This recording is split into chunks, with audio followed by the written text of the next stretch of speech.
This is Top ESCALATE Global News Update. I am Soy Bifa Jackrich.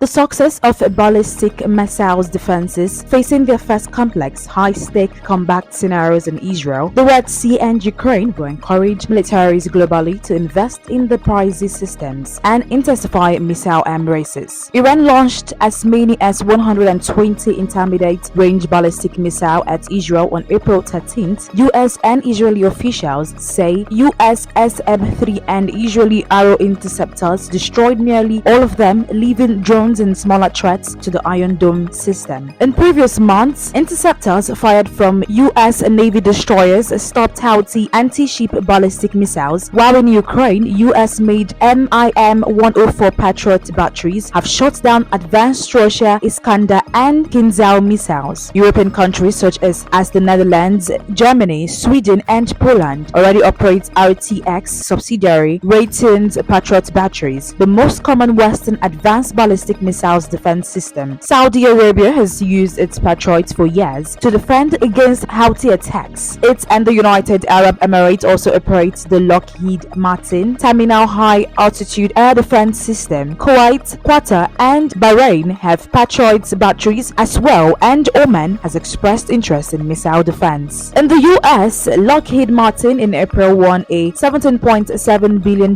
contract for a next-generation interceptor for the ground-based mid-cost defense program designed to shoot down small numbers of intercontinental ballistic missiles aimed at the continental United States. But the impact may be most acute in Asia, where China has invested heavily in conventionally armed ballistic missiles. A 2023 Pentagon report said the People's Liberation Army Rocket Force has about 500 DF-26 missiles designed to accurately strike targets thousands of kilometers away. That puts US and allied bases in Japan and Guam within range of an attack that may only come with 20 to 30 minutes warning.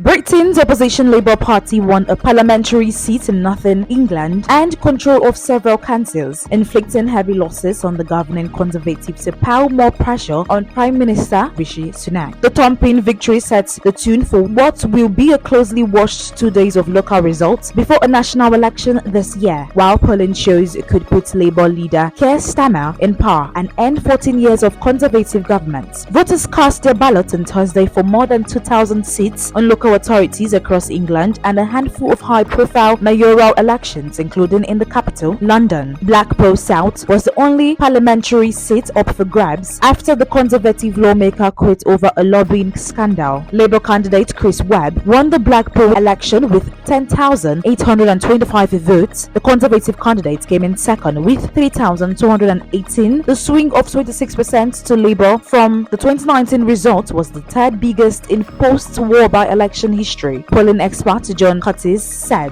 the defeat in Blackpool and early signs of deep losses at the council level will boost Labour's hopes for a sweeping victory over Sunak's Conservative in the national election. This same-stake win in Blackpool South is the most important result today, Starmer said. This is the one contest where voters had the chance to send a message to Rishi Sunak's Conservative directly, and that message is an overwhelming vote for change.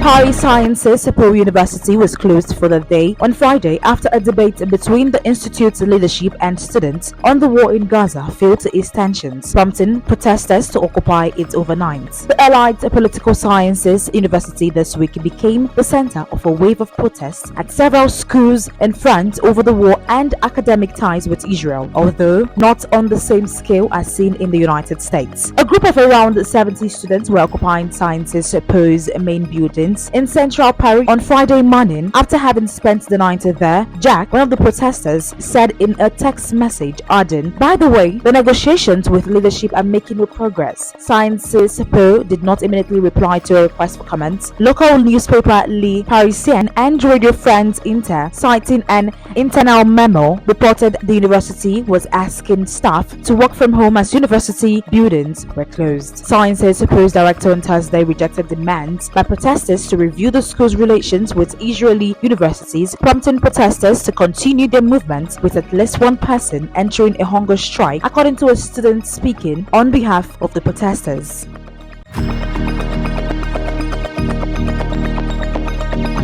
Mexican export cuts and a rerouting of Canadian output are shrinking already limited supplies of heavy crude in the Atlantic basin, driving up refiners' costs with a likely knock-on effect to industries ranging from shipping and construction to Middle Eastern power plants. Prolonged OPEC supply costs and international sanctions on Venezuela, Iran, and Russia had already led to shortages of heavier crude, with the complex refineries built to process it, such as those in the U.S. Gulf, struggling to find cheap supplies. Heavy sour crudes yields more residual fuel oils that are either upgraded into higher value road fuels or converted into marine fuels and bitumen. More marine fuels oil is needed by ships making longer voyages around Africa to avoid the Red Sea area, while in summer Saudi Arabia burns more fuel oil for air conditioning, and demand also increases from higher construction and road laying activity. Mexico cuts crude exports in April to facilitate higher domestic processing as it seeks to end a costly dependency on fuel imports that's further threatening the cell supply in the Atlantic basin, where refiners have been preparing for the opening of the Trans Mountain Pipeline expansion, which will divert more heavy Canadian crude to the Pacific.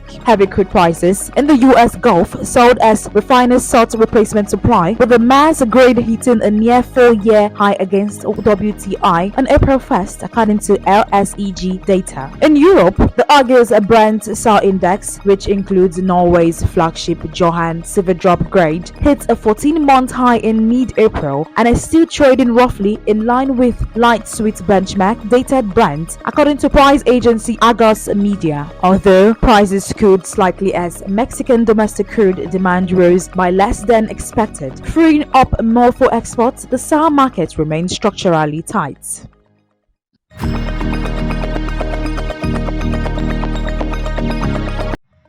Italian construction group Rebuild said on Friday it has pitched a project to rebuild Baltimore's Francis Scott Key Bridge, which collapsed in March after a container ship crashed into a support pillar. The project includes the design and planning for the reconstruction, which envisages a cable-stayed bridge with the aim to improve safety, adaptability, sustainability, and to ensure maximum safety for navigation, the company said. We at Rebuild and our US subsidiary Lane are ready to make ourselves available to quickly restore this strategic bridge for local mobility, Rebuild CEO Pietro Salini said in a letter sent to the U.S. Transportation Secretary, the Governor of Maryland, and Director of the Maryland Ports Administration.